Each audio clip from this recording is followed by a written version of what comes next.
انسان اپنی زبان سے جو کچھ بولتا ہے اسے لفظ کہتے ہیں۔ لفظ کے بعد کیا ہوتا ہے؟ لفظ کی قسمیں۔ لفظ کی دو قسمیں ہیں، لفظ موضوع، لفظ محمل۔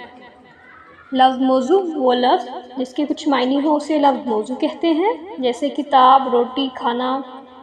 لفظ محمل وہ لفظ جس کے کچھ معنی نہ ہو اسے لفظ محمل کہتے ہیں، جیسے کتاب کے ساتھ آپ وتاب کہہ دیں، روٹی کے ساتھ بوٹی کہہ دیں، کھانے کے ساتھ وانا کہہ دیں۔ کتاب، روٹی اور کھانا تو لفظ موضوع ہو جائیں گے، بوٹی، وانا اور یہ سب جو لفظ ہم لگائیں گے وہ سب کیا ہو جائیں گے؟ لفظ محمل۔ اب ہم دیکھیں گے لفظ موضوع کی قسمیں۔ لفظ موضوع کی دو قسمیں ہیں، نمبر 1 کلمہ، نمبر 2 کلام۔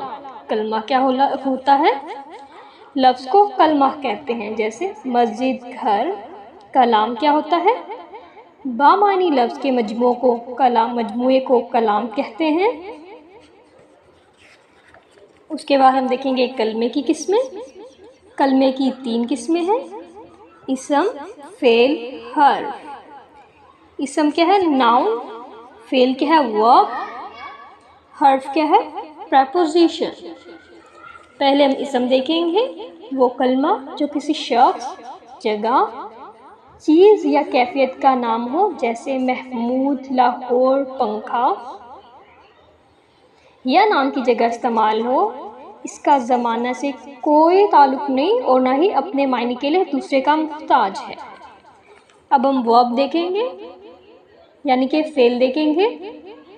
فعل وہ کلمہ ہے جو اپنے معنی کے اعتبار سے مستقبل ہو، کسی کام کو کرنا یا کرانا ہو یا نہ ہونا بتائے، جیسے بتائے اور زمانہ بھی پایا جائے۔ اس کے بعد پریپوزیشن کیا ہے؟ حرف وہ کلمہ جو اکیلا تو کچھ معنی نہ دے لیکن دوسرے کلمات کے ساتھ مل کر معنی دے اور ان میں تعلق پیدا کرے۔ اب ہم دیکھیں گے اسم کی قسمیں۔ اسم کی 2 قسمیں ہیں، اسم ذات، اسم صفت۔ اسم ذات کیا ہوتا ہے؟ وہ اسم جو کسی وجود حقیقت کو ظاہر کرے، محمود، قلم، دیوار۔ ٹھیک ہو گیا۔ اسم صفت کیا ہوتا ہے؟ وہ اسم جو کسی کی اچھائی یا بری حالت کو ظاہر کرے، جیسے نیک لڑکا، تیز گھوڑا۔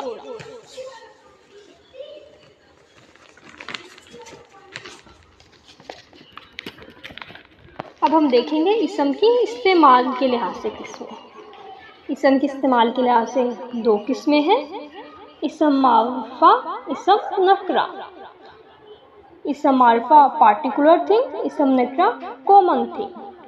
اسم معرفہ جو کسی خاص چیز، شخص یا جگہ کے خاص نام کو ظاہر کرے، جیسے کوہ ہمالیہ، بانگ درا، اس میں معرفہ کہتے ہیں۔ اس کے بعد اسم معرفہ کی قسمیں۔ اسم معرفہ کی قسمیں اسم علم، اسم ضمیر، اسم اشارہ، اسم موصول، اسم استفہام، اسم تنکیر۔ سب سے پہلے ہم اسم علم دیکھیں گے۔ وہ اسم ہے جو کسی شخص کے خاص نام کو ظاہر کرے، جیسے شاعر مشرق، غالب، مٹھو، ابن قاسم۔ اسم علم کی قسمیں۔ اسم علم کی قسمیں 5 ہیں، خطاب، لقب، تخلص، کنیت اور عرف۔ خطاب کیا ہوتا ہے؟ جو کسی خوبی کی وجہ سے حکومت کی طرف سے دیا جائے، رسم جہاں، شمس امہ۔ لقب کیا ہے؟ جو کسی خوبی کی وجہ سے قوم کی طرف سے دیا جائے، جیسے موسیٰ کلیم اللہ، عیسیٰ روح اللہ۔ تخلص وہ مختصر نام جو شاعر اپنے استعمال کریں، جو اپنے شاعر میں اپنے تخلص وہ مختصر نام جو شاعر اپنے شعر میں استعمال کریں۔ ٹھیک ہو گیا، جیسے ابراہیم ذوق۔ کنیت کیا ہوتا ہے؟ کنیت ماں باپ، بیٹا بیٹی یا کسی تعلق کی وجہ سے پکارے جائیں، جیسے ابن خطاب، ابن مریم، ابو القاسم۔ عرف کیا ہوتا ہے؟ پیار سے یا اصلی نام کو بگاڑ کر بولا جائے، جیسے کاشف سے کاشی۔ اس کے بعد ہم دیکھیں گے پروناؤن، اسم ضمیر۔ وہ اسم ہے جو کسی دوسرے اسم کی جگہ استعمال کیا جائے، ٹھیک ہو گیا؟ جیسے ندیم آیا، اس نے سبق پڑھا اور وہ چلا گیا، اس میں اس اور وہ دونوں اسم ضمیر ہیں۔ اسم ضمیر کی قسمیں، اسم ضمیر کی 3 قسمیں ہیں: اسم ضمیر فاعلی، ضمیر مفعولی، ضمیر اضافی۔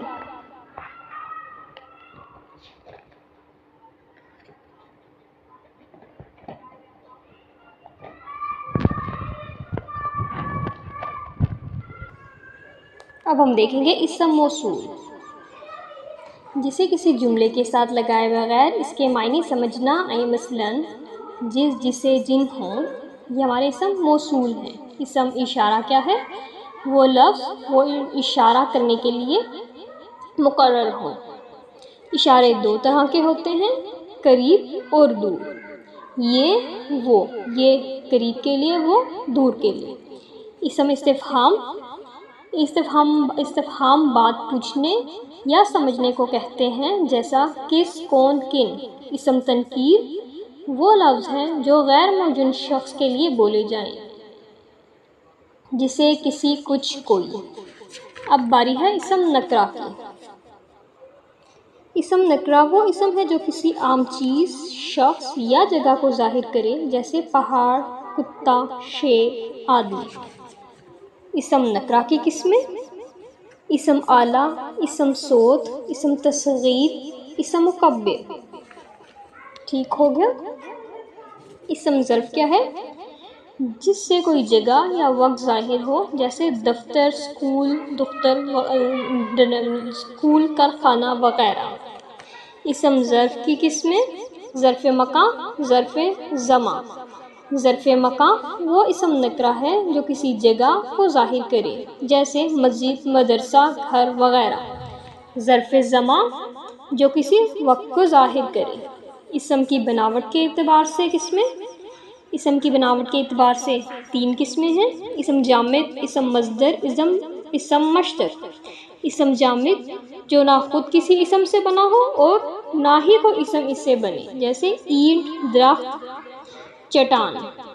اسم مصدر وہ اسم ہے جو خود تو کسی اسم سے نہ بنے لیکن اس سے بہت سے اسم بنے، اسم اور فعل بنے، جیسے لکھا سے لکھنے والا۔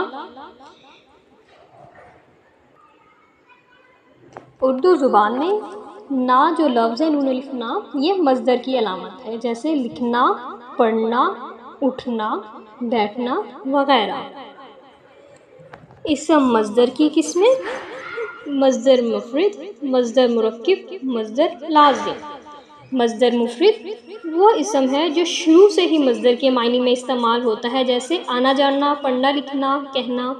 مصدر مرکب وہ اسم ہے جو کسی مصدر کے شروع میں کوئی لفظ لگا کر دوسرا مصدر بنا لے، مثلاً بہک جانا، کلمہ پڑھنا، قصیدہ لکھنا۔ مصدر لازم جس سے بنے ہوئے تمام افعال لازم ہوں۔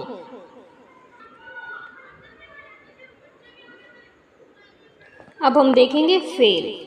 فعل کام کا کرنا یا ہونا ظاہر کرے۔ اب فعل کون کون سے ہیں؟ فعل معروف، فعل مجہول، فعل لازم، فعل متعدی۔ فعل معروف یعنی کام کرنے والا ظاہر کرے، احمد نے سانپ مارا۔ فعل مجہول جس سے فاعل ظاہر نہ ہو، کپڑے دھل گئے، کتابیں آ گئیں۔ فعل لازم فاعل تک محدود ہو، مظلوم، رہنما۔ فعل متعدی ایسا فعل جس میں فاعل اور مفعول دونوں ہوتے ہیں، سارا نے نماز پڑھی۔ ہم دیکھ سکتے ہیں کہ اسم فاعل سبجیکٹ ہے، اسم مفعول آبجیکٹ ہے۔ فعل کی قسمیں 3 ہیں: ماضی، حال، مستقبل۔ یہ تھی ہماری پوری اردو گرامر۔ شکریہ۔